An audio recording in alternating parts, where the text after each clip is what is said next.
Bapak Ibu, saudara-saudari jemaat yang dikasihi Tuhan, doa kami Bapak Ibu dan saudara-saudari senantiasa di dalam penyertaan dan perlindungan Tuhan dimanapun saat ini berada.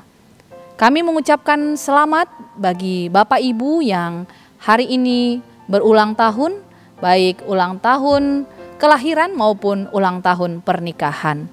Kiranya Tuhan menambah-nambahkan sukacita, damai sejahtera, umur panjang, dan kesehatan.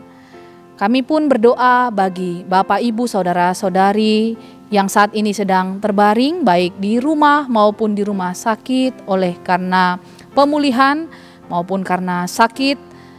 Kami berdoa kiranya Tuhan memberikan kekuatan bagi Bapak Ibu untuk terus boleh berjuang untuk mendapatkan kesehatan, kesembuhan, dan pemulihan dari Tuhan melalui setiap proses pengobatan, obat-obatan, baik makanan maupun minuman yang dikonsumsi.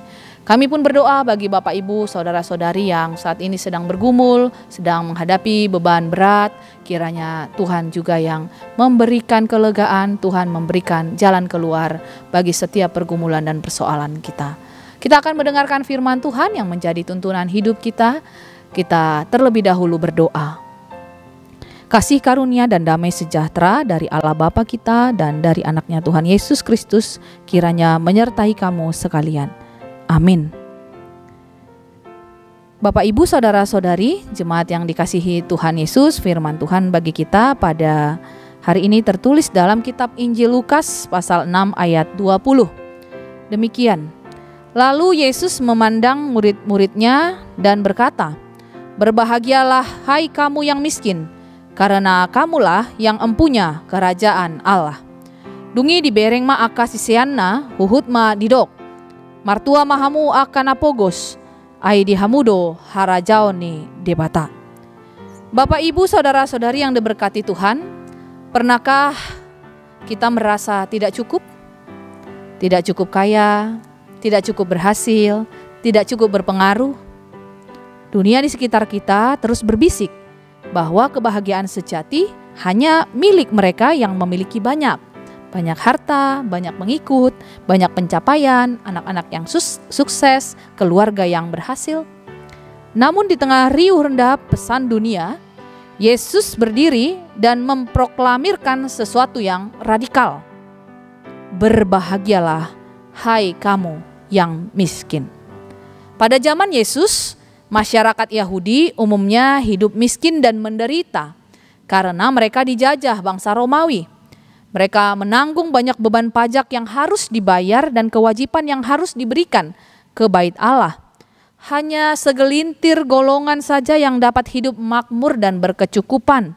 Sedangkan mereka yang tidak membayar pajak dan melaksanakan kewajiban agama akan dikucilkan dari pergaulan.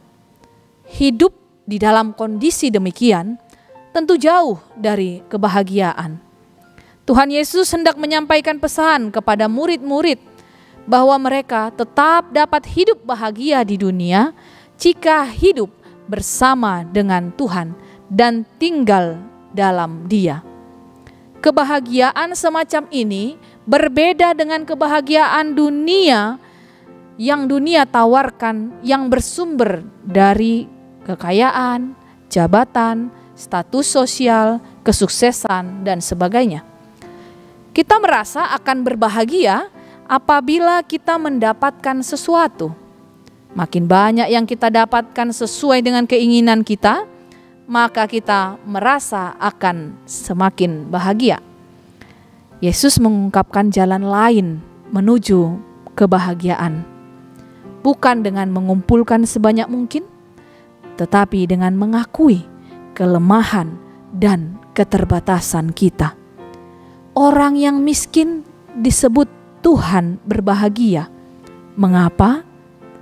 Yesus mengungkapkan alasannya, yaitu karena merekalah yang empunya kerajaan Allah.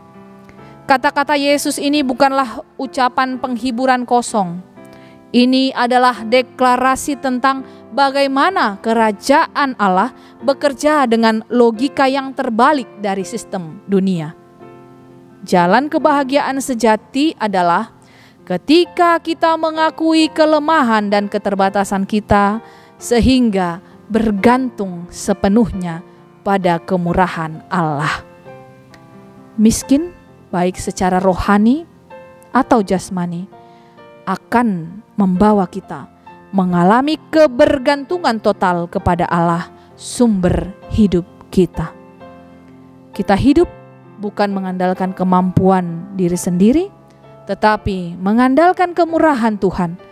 Inilah jalan kebahagiaan yang sejati. Mari kita menempuh jalan menuju kebahagiaan, yakni hidup bergantung sepenuhnya kepada Allah, menyadari keterbatasan kita dan melekat kepadanya. Jika hari ini kita merasa miskin, baik miskin secara material, miskin secara hubungan, miskin secara pengharapan, dengarkanlah baik-baik suara Yesus yang berbicara langsung kepada kita hari ini. Berbahagialah, hai kamu yang miskin, karena kamulah yang empunya kerajaan Allah. Ini bukan janji untuk masa depan yang jauh. Ini adalah kepemilikan sekarang. Kerajaan Allah dengan segala damai sejahtera, sukacita, keadilan dan kasih-Nya adalah milik kita hari ini, sekarang. Amin, kita berdoa. Tuhan, terima kasih untuk kebenaran firman-Mu yang membawa sukacita bagi kami hari ini. Tuhan, benar, di tengah-tengah dunia ini, kami sering memiliki takaran-takaran untuk kebahagiaan kami. Terkadang jika itu tidak kami dapatkan, sulit rasanya kami untuk dapat bersukacita, berbahagia. Seringkali dunia ini membuat ukuran yang dapat mencuri kebahagiaan dan sukacita kami. Tetapi hari ini kebenaran firman-Mu menyuarakan bagi kami, justru di dalam kemiskinan kami, di dalam keterbatasan kami boleh datang dengan kerendahan hati. Kami boleh datang dengan kebergantungan total kepada kasih dan pemeliharaan Tuhan. Di sanalah kami akan mendapatkan kebahagiaan yang sejati. Terima kasih ya Tuhan. Berkatilah kami sepanjang hari ini dalam melakukan semua kegiatan kami, dalam setiap langkah kami, dalam setiap perilaku kami. Biarlah kami menyukakan hati Tuhan. Berkati jemaat-Mu yang berbahagia, yang bersukacita oleh karena pertambahan usia, baik ulang tahun, kelahiran maupun pernikahan. Tuhan berkati dengan kesehatan, umur panjang, sukacita dan damai sejahtera. Berkati setiap rumah tangga menjadi rumah tangga yang takut akan Tuhan. Kami pun berdoa bagi jemaat Tuhan yang hari ini sedang terbaring lemah di rumah sakit maupun di rumah mereka, yang menjalani proses pemulihan Tuhan. Kiranya Tuhan berbelas kasihan untuk memulihkan, menyembuhkan dengan sempurna. Kiranya memberkati setiap proses pengobatan. Kami pun berdoa untuk setiap harapan kami Tuhan, cita-cita kami, kerinduan kami. Kiranya Engkaulah yang memberikannya, menjawabnya, seturut dengan kehendak dan rencana-Mu Tuhan. Dan ajari kami untuk terus berharap, dengan pengharapan yang hidup kepada Tuhan saja, bukan mengandalkan diri kami ataupun dunia ini. Terimalah kami Tuhan, dan ampunilah segala dosa pelanggaran kami. Dalam Kristus Yesus kami berdoa. Amin.